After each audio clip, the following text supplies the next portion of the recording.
Sud Radio, les vraies voix qui font bouger la France. Stéphane Soumier avec Bismart, 19h30, 20h.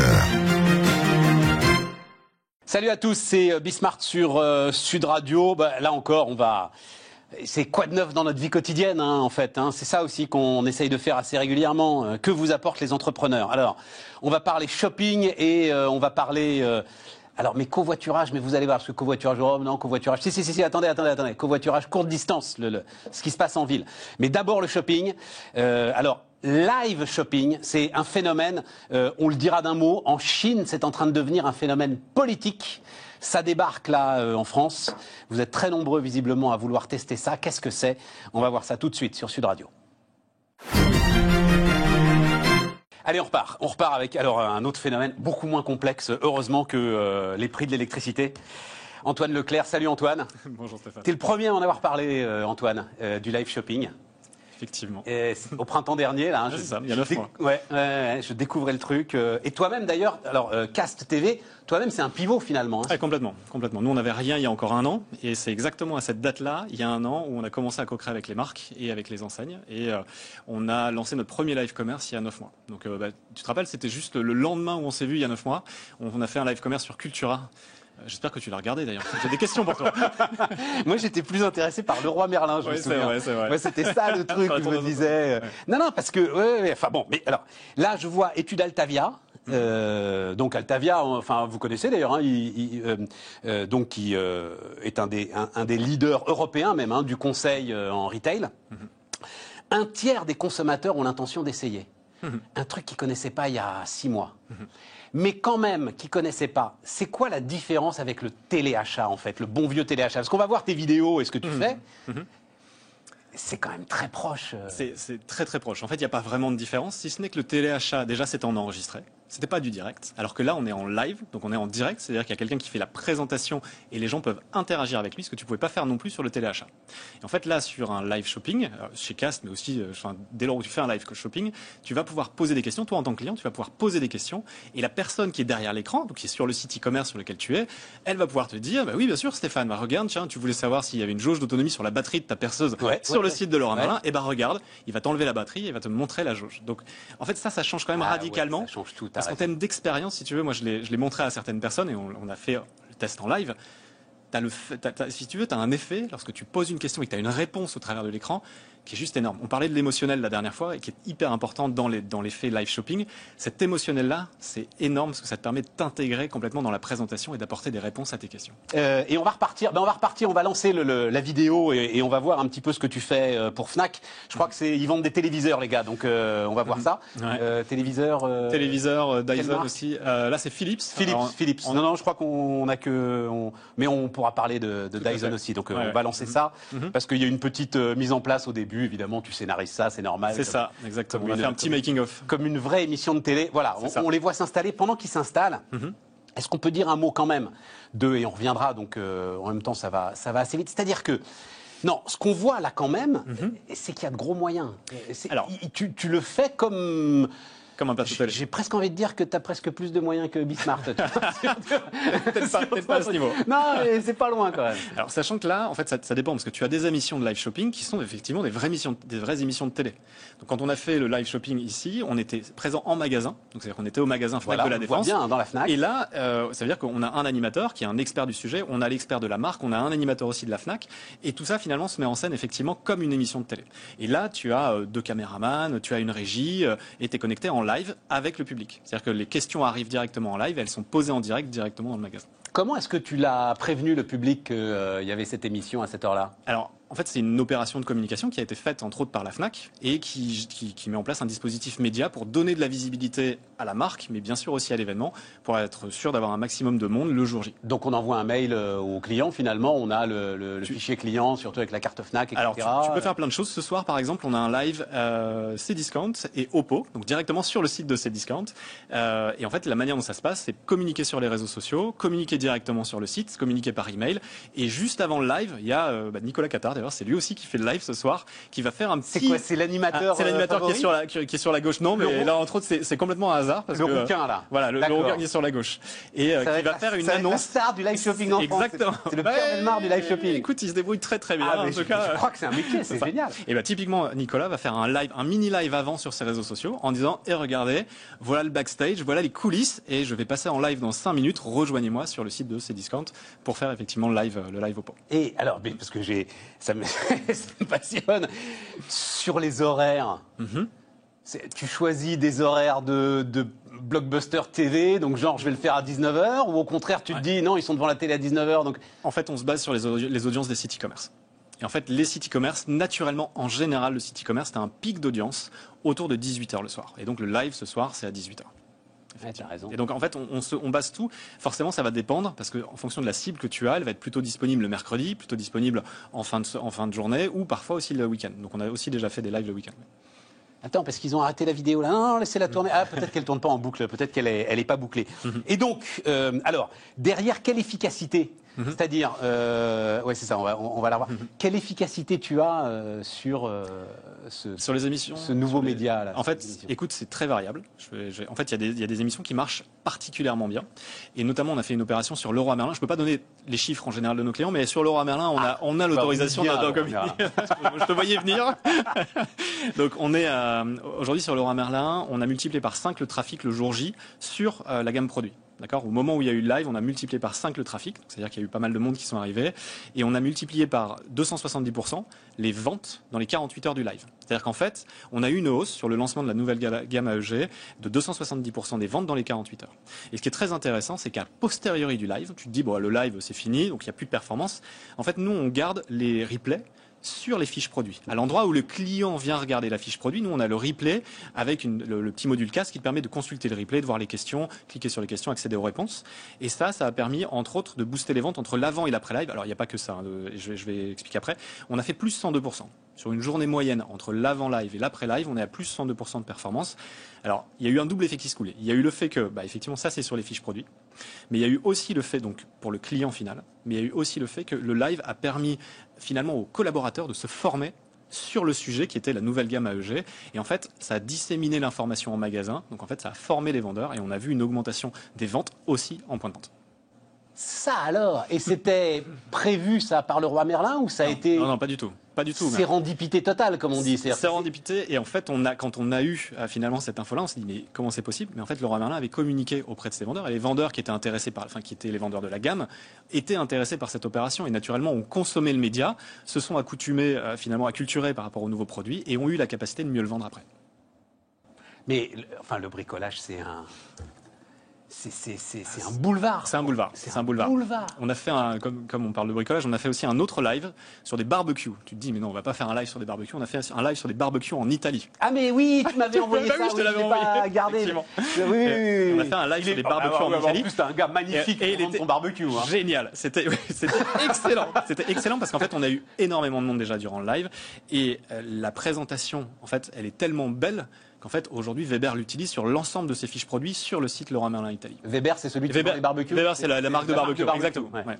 Et c'est génial, effectivement. Donc, d'où, tu vois, tu dis, on déploie des gros moyens pour faire les lives. Oui, on déploie des gros moyens pour faire les lives parce que le contenu qui est créé lors du live, il est à exploiter en replay. Et tu peux faire plein de choses avec le replay. Tu peux effectivement l'exploiter tel quel, mais tu peux aussi en faire des micro-capsules vidéo que tu viens ensuite diffuser sur les réseaux sociaux, sur les fiches produits, etc. Tu es en train de m'apprendre mon métier. Oui, non, mais je ne t'apprends rien du tout. Pardon, je le dis comme ça. Mais c'est un média. Oui, c'est un média. En fait, les sites e-commerce aujourd'hui deviennent des médias. Tout à fait. Et alors, est-ce qu'on peut... Je ne sais pas si tu n'as pas le temps, mais si tu as suivi ce qui s'est passé en Chine quand même depuis... J'ai bien suivi, j'ai suivi l'explosion. Ouais. En fait, j'ai suivi ce qui s'est passé en Chine, donc ça continue à exploser. Et d'ailleurs, là, il y a eu un article super intéressant qui est sorti avec... c'est qui? C'est Simba, un très gros influenceur chinois qui a fait, je ne sais pas si tu l'as vu cet article, mais 250 millions d'euros en 12 heures de stream.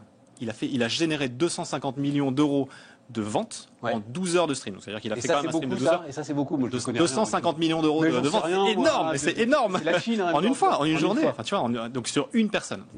Alors, j'avais 2-3 chiffres. J'avais Baidu, ça c'est pour te faire rêver un peu. Baidu qui a racheté 3 milliards de dollars une plateforme de live shopping. Ça m'étonne pas. Donc voilà.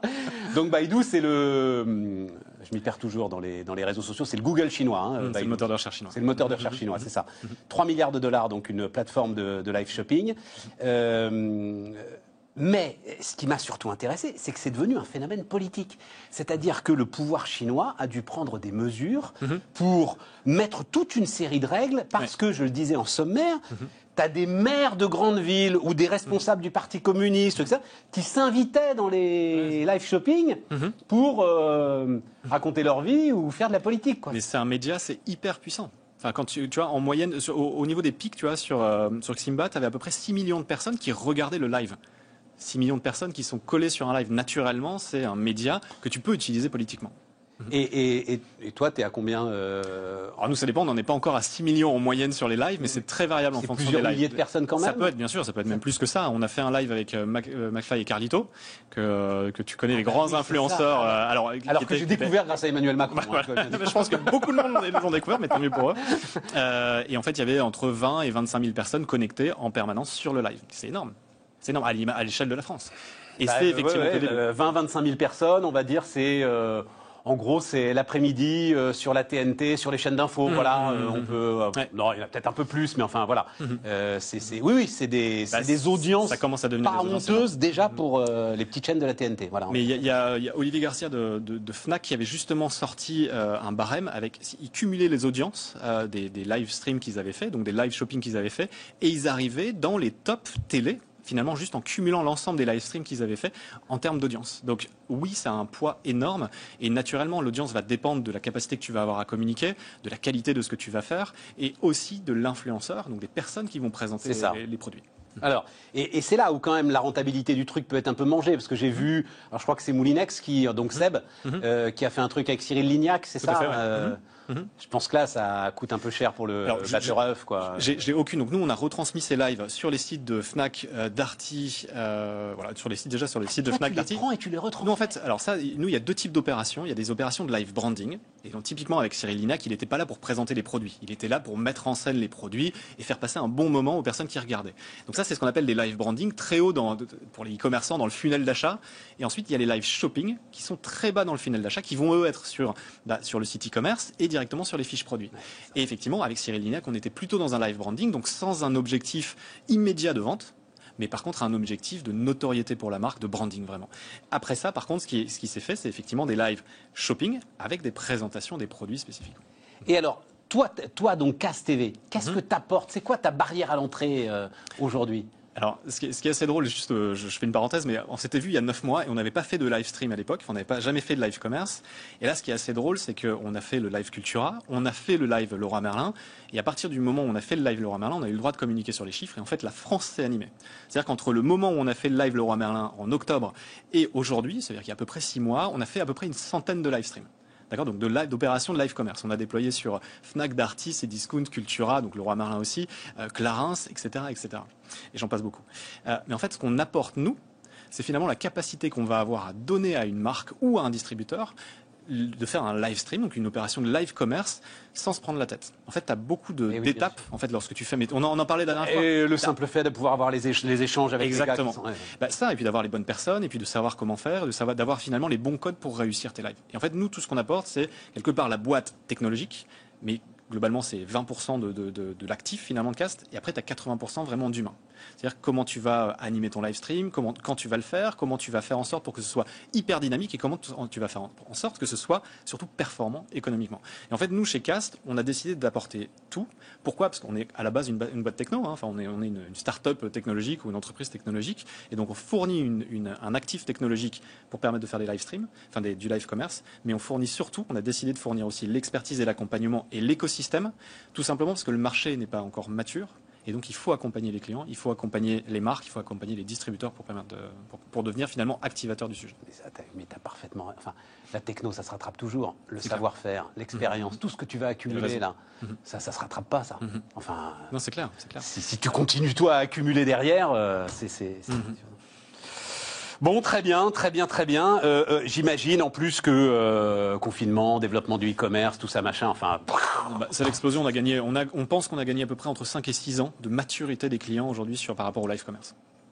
Donc, si tu veux, nous, l'impact, il est extrêmement fort, sachant c'est un pivot d'activité. Donc, je te disais, quand on s'était vu la dernière fois, on était quand même au bord du dépôt de bilan avant, avec la Covid.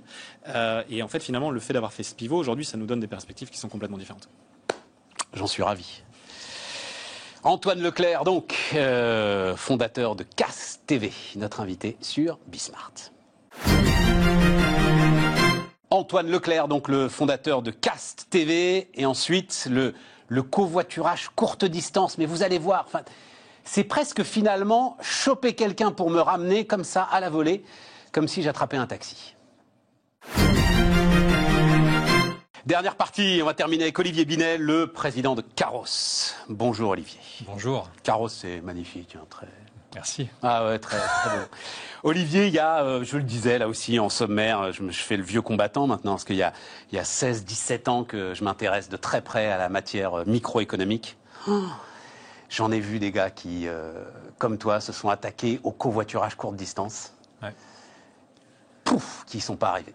Qui ont cherché la martingale, qui ont cherché l'alchimie. Ça fait 6 ans qu'on cherche, hein. Qui va faire que... Ouais, mais t'as trouvé là, visiblement. On a un peu trouvé, ouais. Un petit peu. Quel est enfin, on va tous le résumer, c'est-à-dire que le problème, c'est que sur du longue distance, globalement, vous avez prévu votre voyage, voilà. Sur du courte distance, tout peut arriver. Je pars au boulot avec un gars, on se donne rendez-vous pour repartir à 17h, mais voilà, on l'a tous connu. Voilà. Sur la longue distance, on crée son annonce. Vous allez monter dans ma voiture, Stéphane, vous allez payer 30 €, ça vaut le coup, je vais investir un peu de temps pour la créer, mon annonce. Voilà, et j'ai prévu de partir à Nantes, et voilà. C'est du déclaratif. Ce qu'on fait, c'est de l'anti-déclaratif. Parce que pour pouvoir faire du trajet de courte distance mutualisé, covoituré, il faut que je puisse comprendre exactement ce que vous faites, c'est-à-dire vos habitudes de mobilité, vos itinéraires précis, vos horaires, à quelle heure vous partez, à quelle heure vous arrivez, vos temps de parcours. Et avec ça, avec cette techno qui apprend vos habitudes de mobilité, on est capable ensuite de retracer l'ensemble de vos trajets et d'anticiper vos futurs trajets. Et si j'anticipe votre futur trajet, je suis capable du coup de vous mettre automatiquement en relation, sans même vous demander votre avis pour l'instant, avec plein de gens qui peuvent monter dans votre voiture et qui sont intéressés de monter pour ce soir. Là, j'ouvre l'appli, je veux partir à 18h15 pour rentrer chez moi. L'appli me dit 18h15, Stéphane, ça ressemble à Stéphane sur la bonne route à la bonne heure. Et à ce moment-là, je vous vois, je vous fais une demande et vous me répondez OK. Et à ce moment-là, le covoiturage, il est organisé. Et en faisant ça, du coup, vous allez percevoir 2 €, 2,50 € sur votre trajet, sans avoir eu à vous organiser. Alors, c'est pas grand-chose, 2 €, 2,50 €, mais à la fin du mois... Il faut juste que je te donne l'accès à mon smartphone en permanence. Alors, pas du tout, parce qu'en fait... Mais moi, ça me gêne pas, hein, tu peux. Hein, ça, je sais, mais en fait, vous allez surtout me donner votre consentement RGPD au début. Ouais. Et après, à partir du moment où j'ai votre consentement RGPD, effectivement, j'ai une boîte noire que mon associé c'est avec mon smartphone a construit. Exactement. Ah oui. Voilà. Et avec le smartphone, mon associé, qui était un ancien de chez Criteo, qui connaît par cœur le sujet de la data science, va récupérer ces données-là et à créer un algo qui apprend ses habitudes et qui match automatiquement les gens. Voilà. Ben, oui, c'est ça. Il y a déjà le tracing, enfin ce que Google nous envoie tous les mois, qui est quand même assez bluffant. Moi, chaque fois, je me dis waouh. Et enfin, si on l'accepte évidemment. Hein. Et derrière, oui, c'est l'outil de prévision en fait qui est le vrai. Alors c'est aussi la détection parce qu'en fait, comme on le fait sans le GPS, parce que ça consommerait beaucoup trop de batterie du téléphone. On récupère vos traces de géologue grâce à de la triangulation Wi-Fi ou GSM, c'est-à-dire des choses qui sont dites bruitées. Et quand c'est bruité, ça veut dire que c'est pas très précis. Ouais. D'ailleurs, on a développé des algos qui nettoient ça, qui se disent OK, là j'ai certains points, et en faisant tout ça, je comprends qu'il est plutôt sur la 13 ou il est plutôt sur la nationale 118 à telle vitesse, etc. Comment tu sais que je suis sur la nationale 118 ? Mais Olivier, l'enjeu en termes de rentabilité, pour l'entreprise. Il est là. Ouais, parce que ça, tout ce que tu nous décris, c'est quand même de l'investissement, c'est de la matière grise, c'est très intéressant. Tout ça, c'est hyper amusant au début. On a démarré ça, on était trentenaire avec mon associé, on a fait ça comme un projet d'étudiant en se disant on va essayer de développer le covoiturage avec une nouvelle technologie, on va s'amuser à ça. Après, est devenue la partie plus compliquée, c'est-à-dire qu'il a fallu trouver un modèle économique sur ce truc-là. Et non, mais attends, d'abord, il faut des capacités de calcul, parce que parce que moi et 3 copains à suivre, ok, mais 400 000 personnes en permanence en temps réel. On a des gens qui s'appellent Google et qui ont des serveurs en Allemagne. Oui, ça coûte. Qui sont un boulot tout à fait remarquable avec des machines virtuelles. Ça coûte des sous. Il faut que tu ailles chercher de la rentabilité, là. Effectivement. Il faut d'abord avoir des gros investisseurs qui nous suivent et qui acceptent de prendre ce pari. On les remercie, parce que dans le domaine du covoiturage, il y a déjà d'autres acteurs, n'est-ce pas? Donc il a fallu venir, certes, si on est sur un marché qui n'a rien à voir avec le covoiturage de longue distance, il a quand même fallu nous faire confiance. Là, on vient de faire rentrer la Commission européenne, notre capitale, et la Massif. Mais depuis longtemps, on avait Aglaé Ventures ou Aster. Parce que, attends, c'est tellement... Il faut juste le dire d'un mot. Blablacar, qui est quand même le truc. Eux-mêmes, en fait, ils ont renoncé. C'est-à-dire, ils créent un truc qui s'appelle Blabla Lines. Je ne sais pas d'ailleurs si ça marche, mais qui sont en fait des transports en commun de covoiturage. C'est-à-dire, c'est à toi à aller te greffer, ce qui n'est pas idiot d'ailleurs. Hein. Tu sais que tu n'es pas loin d'une ligne ou d'un gars qui va passer, tu vas aller au point de rendez-vous. Mais la rentabilité que vous cherchez, elle se situe dans les grandes collectivités locales et les grosses entreprises qui achètent du transport public à des Transdev, des Keolis, des RATP et des SNCF tous les jours. Et ça coûte 20 milliards d'OPEX chaque année en France. 20 milliards. 10 milliards en Ile-de-France et 10 milliards en dehors de l'Île-de-France. Donc ça, c'est un marché énorme qui consiste globalement à subventionner du transport public, ce qui est très bien, hein, le transport public. Mais entre la ligne 1 du métro parisien, qui est quasi rentable parce qu'elle est toujours pleine, sauf en ce moment, mais quand les Japonais, les Chinois, les Américains vont revenir, elle sera quasiment toujours pleine, elle est très efficace, cette ligne. Par contre, si vous êtes dans un bus très loin de Paris, en grande couronne francilienne, malheureusement, ce bus coûte cher à produire. Ce trajet coûte cher. Ok, mais est-ce qu'elles auront le choix, Olivier? C'est-à-dire que la taxe transport, elles la paieront de toute façon. Elles peuvent transférer, elles peuvent dire. Les entreprises... Valérie Pécresse, je peux lui dire non, moi je paye carrosse, je ne vais pas payer le STIF. Alors non, mais Valérie Pécresse, effectivement, elle perçoit le versement mobilité de l'entreprise privée en question. Néanmoins, ce versement mobilité, il peut être investi dans autre chose que du bus quasi vide. D'accord. Et ça, c'est extrêmement optimisateur, puisqu'en fait, financer un trajet de covoiturage, c'est-à-dire le trajet de Stéphane, la moitié du coût de votre essence, voire même la totalité de votre essence, ça va être 2 € pour faire 20 km. Alors que si je dois payer l'amortissement du bus, la maintenance du bus, le salaire du chauffeur, les charges du chauffeur, l'essence du bus, donc ça va me coûter 10 à 20 fois moins cher que du covoiturage. Dans ta réflexion, c'est l'organisme de transport lui-même, ou en l'occurrence, si on parle de l'Île-de-France, le STIF, qui va lui-même, en fait, dans sa réflexion, se dire, tiens, carrosse, c'est pas idiot, on va leur donner un peu d'argent. C'est ce qu'on pousse depuis des années, et c'est ce qui est sorti l'année dernière dans la loi d'orientation de mobilité. Article 15 dit, vous pouvez, en tant qu'autorité organisatrice de la mobilité, c'est-à-dire région ou agglo, Madame Pécresse, vous pouvez payer, acheter des services de covoiturage, comme vous l'achetez à Transdev, Keolis ou autres, des services de mobilité type bus, tram ou autre. Est-ce que le télétravail ne met pas tout par terre ? Le télétravail est un facteur d'ouverture d'esprit pour les gens qui deviennent beaucoup plus flexibles sur leur mobilité ou non-mobilité. On avait fait une étude il y a 2 ans. Bonne réponse. Ils nous ont répondu, on fait plus de télétravail que la population générale, nos utilisateurs. On s'est dit, mais en fait, parce que ce sont déjà des gens ouverts à la flexibilité. Il n'y a rien de pire que de prendre sa voiture tous les matins pour aller bosser et de jamais penser à faire autre chose. En fait, si je commence à télétravailler, mon épouse aussi, on va peut-être se poser la question de revendre la deuxième voiture parce qu'en fait, au final, on en a peut-être moins besoin. Et si pour tous les mercredis, on va tous les deux au travail, si on n'a plus qu'une seule voiture, je vais peut-être chercher une alternative. Ça va rendre les choses peut-être plus compliquées pour toi à calculer là dans tes algorithmes d'habitude. Oui, tout à fait, ouais. Mais moi, effectivement, télétravailleur, ça me donne plus de flexibilité parce que je suis jamais à 5-10 minutes près finalement par rapport. Exactement. Ouais, c'est ça. Je peux. Exactement. Et ça fournit des solutions donc aux collectivités, mais aussi aux gros employeurs. On bosse avec Airbus, par exemple, qui va acheter des lignes de transport à Transdev, 5, 6, 7 lignes de navettes privées. C'est très bien, mais ça fait des lignes structurantes en étoile. Or, tous les Toulousains qui bossent à Blagnac n'habitent pas sur ces lignes-là. Il y a évidemment plein de gens qui vivent tout autour. Donc, il faut créer un mode de transport complémentaire et qui, idéalement, fait ce que j'appelle du rabattement, c'est-à-dire vous proposez un bout de covoiturage, puis un bout de transport public. Ce qui permet d'augmenter le taux de remplissage des lignes de transport. Et plus ces lignes de transport sont remplies, plus elles sont optimisées et rentables. Voilà. C'est passionnant, Olivier. Et maintenant, c'est la course à la taille. C'est-à-dire ça marche. Plus tu auras de gens, plus tu auras de propositions de transport, plus enfin voilà. Après, c'est un cercle vertueux qu'il faut démarrer. On a créé l'outil technique. Ensuite, il faut développer la masse critique. Aujourd'hui, on a 400 000 utilisateurs. C'est bien, mais il faut aller beaucoup plus loin pour vraiment avoir de la masse critique partout. Il y a certains endroits de France où on a suffisamment de liquidité. Enfin, je veux dire, parce que, pardon, je te bouscule, il nous reste 1 minute, mais tu l'as validé ton outil, c'est-à-dire que quand tu penses que Stéphane, il va être là à cette heure-là, en fait, dans quoi, 95% des cas, oui, effectivement, il y est. Oui, ça, hein. On ne propose des C'est trajets. toujours assez effrayant, ça. Notre vie est d'un prévisible. C'est terrifiant. En fait, la vie est faite de patterns qui vont que c'est pas tous les jours pareil, mais on a quand même une bonne idée de ce qui va se passer. C'est ça. Et on se croit libre. Exactement. Oh, mon Dieu. Et on ne propose, Stéphane, que si on sait qu'à plus de 80% vous allez faire ce trajet-là à cette heure-là. Sinon, on vous propose pas parce qu'on n'est pas certain. Et le fait qu'on s'entende bien, etc., ça rentre aussi en ligne de compte. Ça rentre en ligne de compte parce qu'on va effectivement se noter, et puis plus on covoiture ensemble, plus du coup on va remonter, etc. Voilà. Mais ce qu'on cherche à éviter, c'est que Stéphane soit obligé de covoiturer avec Olivier tous les matins et tous les soirs. Parce que la vérité, c'est que même si on s'entend bien, vous n'avez peut-être pas envie d'être tous les jours dans ma voiture, n'est-ce pas? Oh, vous avez pensé à tout. Ah, non, c'est passionnant.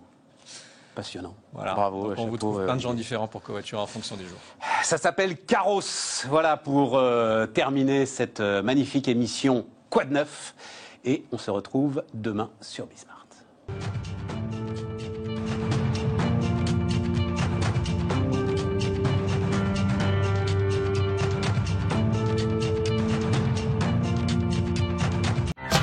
Sud Radio, les vraies voix qui font bouger la France. Stéphane Soumier avec Bismart, 19h30, 20h.